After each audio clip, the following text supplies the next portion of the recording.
Buenas noticias para la oposición. Pluma Alejandro Páez Varela. Sin embargo, .mx.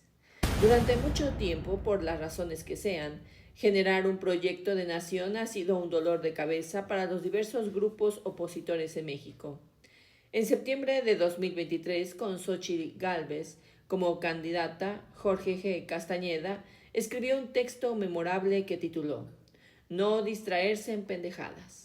En él recomendaba que el énfasis de ser uno, la historia personal de Xóchitl, las gelatinas, el mensaje es la mensajera. Lo que aconsejaba el PRI, PAN y PRD es que no se preocuparan por conciliar un plan para la República. Él y muchos imaginaban un golpe de efecto, un triunfo tipo Vicente Fox, con mentiras bien tejidas y efectistas. Así lo siguen imaginando, de hecho. En eso confían cuando invocan a Donald Trump, como si el presidente de Estados Unidos pudiera restaurar los ratings a sus televisoras, como si pudiera regresarle los apapachos a las élites intelectuales y reinstalar el poder en el espacio físico de los pinos, solo porque así lo desean ellos. Castañeda pedía al Frente Amplio perfeccionar su discurso para el llamado Círculo Rojo.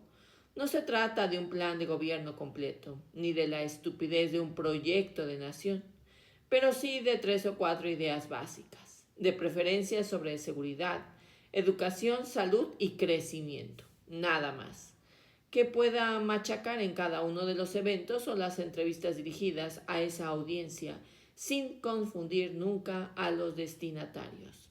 Sin embargo, la estupidez de un proyecto de nación, como lo llamaba Castañeda, ha resultado más importante de lo que los opositores quisieran. La izquierda ha soportado una campaña como nunca se ha visto, ataques desde todos los frentes, a todas horas y en todos los canales. Esta campaña negra no solo no ha respetado a la presidenta Claudia Sheinbaum, sino que se ha centrado en ella, al punto de faltarle a su investidura. Y hay muchos de menosprecio a sus capacidades, y todo se macera en un caldo hediondo de misoginia. Sin embargo, lo que ha hecho la diferencia en Morena es el cimiento, es el proyecto de nación. Con ese escudo se ha librado hasta de sus propios errores, como el peligroso pragmatismo con el que se autoriza para sumar a cuanta basura se encuentra en el camino. La acusación de narcopartido, narcogobierno y narcotodo habría hecho alguna mella en la izquierda si la izquierda no hubiera preparado un proyecto de nación con tanto tiempo de ventaja. Proyecto alternativo de nación. Hacia un cambio verdadero. El libro clásico de Andrés Manuel López Obrador fue registrado en 2004 por Grijalbo y seguramente se empezó a escribir 2 años antes, en 2002. Es decir, tiene un cuarto de siglo y sigue siendo un muro y un escudo. Lo que ese conjunto de ideas dice es que muchas veces se tiene que lidiar con malos servidores públicos, que muchas veces se cuelan políticos corruptos, pero hay un ideal y que ese ideal está por encima y es la cura de la llaga podrida. Políticos corrompidos hay por todos lados. Caray, empezando con Estados Unidos y con su presidente, un corruptazo de clase mundial. Pero si no hay proyecto, entonces todo se va al carajo. No quiero contradecir al tan en su tiempo celebrado Castañeda, pero sin proyecto de nación los opositores son como tribus sin bandera y sin sentido, gritando maldiciones y desesperadas por el ayuno de poder.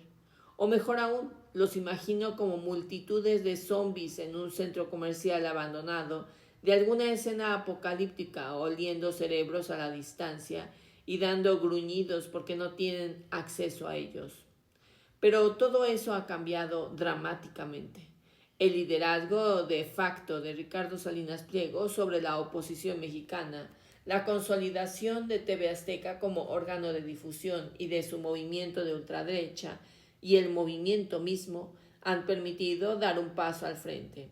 Al aceptar al dueño de Electra como su líder, la oposición ha reconocido en él capacidades de ideólogo. Y tienen razón porque este ideólogo sí tiene un proyecto de nación. Hay un abismo entre él y Xóchitl Gálvez, Ricardo Anaya y José Antonio Meade. Obvio está por encima de los mediocres de Jorge Romo y Marco Cortés, por encima de Alejandro Moreno y Dante Delgado, por encima de Claudio X González y sus rosados. Ricardo Salinas Pliego tiene un proyecto de nación, y esa es la primera buena noticia para los opositores en mucho tiempo. No sé si les servirá para ganar elecciones, pero de que es un cambio de fondo lo es, y vale la pena enunciarlo. Proyecto ultraderechista de nación. Hasta donde puedo advertir y por lo que he escuchado en las entrevistas que da, Ricardo Salinas Pliego es un analfabeta funcional que ha leído, si es que lee, algunos libros del tipo 10 pasos para el éxito o ¿Quién se robó mi queso? O como se llame, de mesas de novedades de las librerías de aeropuertos. A ese pastiche les ha pegado ideas de su padre, Hugo Salinas Price, y algunas propias para armar un compendio de puntadas empresariales o atrevimientos que resaltan su arrojo con lo que existe de su ideario empresarial. Y le doy nombres demasiado rimbombantes. Alguien podría mal administrar una empresa, como lo vemos con Grupo Salinas, porque sus claves se basan en el egoísmo, la chapuza, el pobre es pobre porque quiere y el echaleganismo.